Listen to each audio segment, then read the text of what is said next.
दिवसिंगा नळचे माजी सरपंच तथा स्वातंत्र्य सैनिक अप्पाराव पाटील यांचे निधन झाले आहे। धाराशिव जिल्ह्यातील तुळजापूर तालुक्यातील देवसिंगा नळ गावचे स्वातंत्र्य सैनिक तथा सलग 25 वर्षे सरपंच पद भूषवलेले अप्पाराव गुरुसिद्धप्पा पाटील यांचे वयाच्या 99व्या वर्षी दुःखद निधन झाले।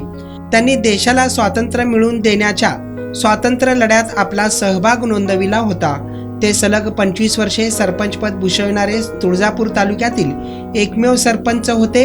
त्यांना धाराशिव पोलीस दलाकडून मानवंदना देण्यात आली आहे। त्यांच्या पश्चात एक मुलगा, 4 मुली, 2 सुना, नातवंडे असा परिवार होता। ते दक्षिण सोलापूर तालुक्यातील मुस्ती येथील सोलापूर जिल्हा युवक काँग्रेसचे उपाध्यक्ष शैलेश पाटील यांचे आजोबा होते। देवसिंगा नळ येथील राहत्या गावी त्यांच्यावर शासकीय इतमामात काल 4 वाजण्याच्या सुमारास अंत्यसंस्कार करण्यात आले आहे। शोगाट जानडाल सलूट सलामी देंगे। सलामी चल।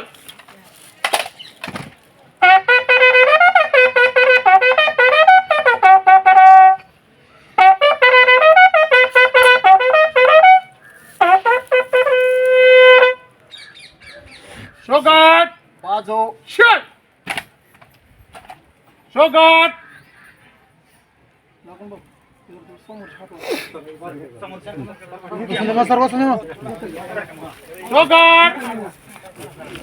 अरे फुलं खाली फुलं बघ सरक महादू अरे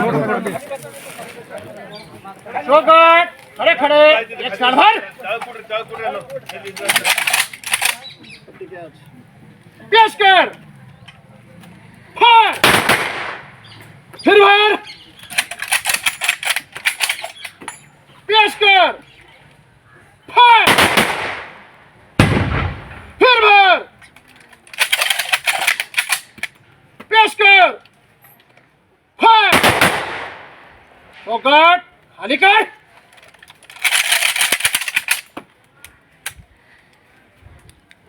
काट बाजू शो शोगाट लास्ट पोस्ट सलामी देंगे।